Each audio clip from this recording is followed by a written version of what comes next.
Olá pessoal, bem-vindos mais uma vez ao canal. Hoje eu quero mostrar um pouquinho para vocês, compartilhar aquilo que a gente estuda na universidade.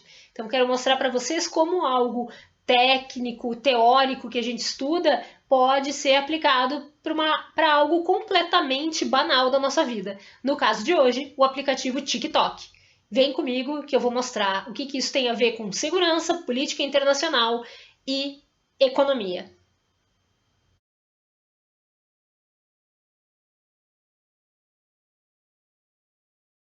E eles convidaram então um professor alemão, o professor Aaron Schneider, para falar sobre a economia 4.0 e como isso está ocorrendo na Índia e no Brasil, que são os países nos quais ele está se dedicando ali a analisar. Eu vou pegar então um detalhe muito específico da palestra dele, tá? Mas que eu acho que é o que tem mais a ver diretamente com a nossa vida, tá?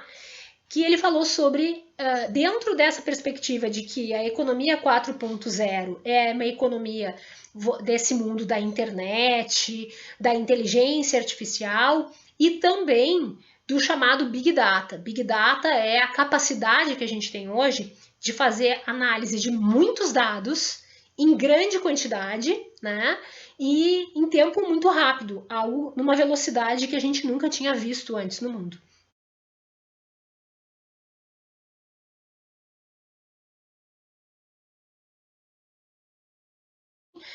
Mas agora a grande chance de acumular capital, né, dinheiro, estava na questão dos dados.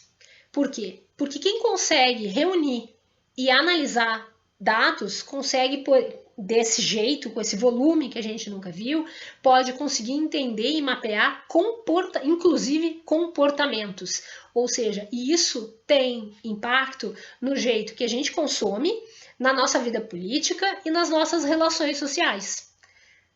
E aí é isso que vai ter a ver com a questão do TikTok.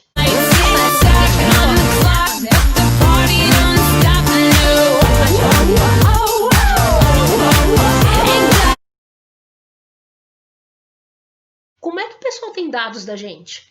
Principalmente pela nossa atuação em sites e redes que dão um cadastro para a gente de graça. Tem lá termos de consentimento, termos do uso do serviço. Vamos falar sério, né? Um monte de vocês deve ter aceitado e não leu o que falava sobre dados que podem estar sendo coletados e o que essa empresa pode vir a fazer com os dados, tá? A maior parte das pessoas faz isso.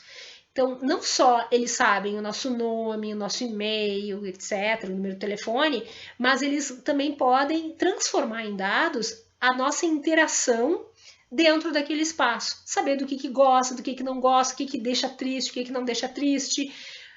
E isso depois pode ser usado para entender o comportamento das pessoas e traçar perfis que até então não se conseguia fazer, porque era tão detalhado, exigia tanto, mas hoje a gente tem tecnologia para fazer isso.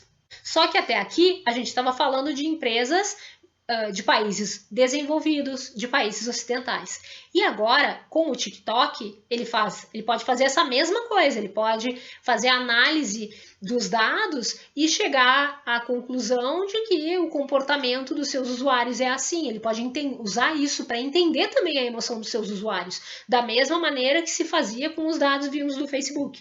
Só que agora a gente está falando de uma empresa chinesa. E num momento em que tem uma série de discussões políticas que vão ter a ver com isso. Existem algumas pessoas que trabalham na área de informática que acusaram o programa do TikTok, né, o aplicativo do TikTok, de captar outros dados da ação das pessoas, do comportamento da gente dentro no nosso computador. O que mais a Denise faz no computador e no celular?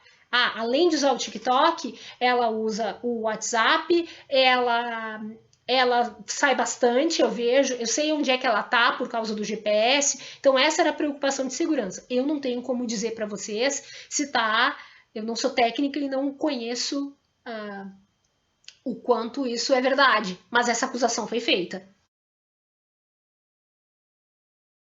A Índia, ela é um país de 1 bilhão de habitantes, assim como a China. A gente às vezes esquece, né, disso, do tamanho que ela tem. E ela é uma grande produtora de produtos da área de informática, de software, dessa área de tecnologia. É um ponto forte, tem muita empresa indiana nisso, que trabalha com isso. E além das questões comerciais, a China e a Índia já tiveram no passado, lá nos anos 60, uma questão de fronteira, uma disputa por fronteira, na qual a Índia saiu perdedora. E esse ano, e os soldados que estavam protegendo a fronteira de cada um dos lados acabaram entrando em confronto, e teve morte nesse confronto, tá? Não chegou a virar uma guerra no tamanho daquelas que a gente está, infelizmente, acostumado a ver, mas teve algo grave ali.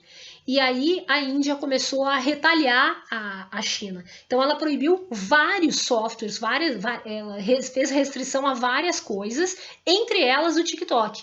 E olha só que interessante, tá? Fiquem de olho, porque isso é algo que não é exclusividade desse momento. Qual foi a alegação da Índia para restringir o TikTok? Ela usou preocupações com a segurança, com as crianças, que não tinham uma maneira de bloquear e garantir a segurança das crianças com o aplicativo.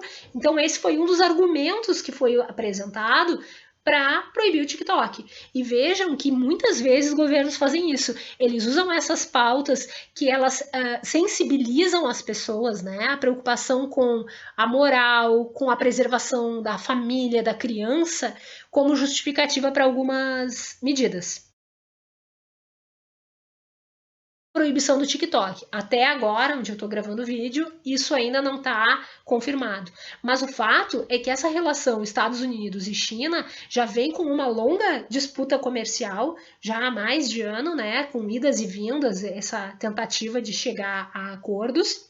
E agora, recentemente, teve também acusações de que a China estaria fazendo algum tipo de espionagem dentro dos Estados Unidos, ao ponto que nessa última semana a China acabou tendo que fechar um consulado lá dela no estado do Texas, porque os Estados Unidos acusou o consulado de ser um centro, de ser uma base para fazer espionagem dentro dos Estados Unidos.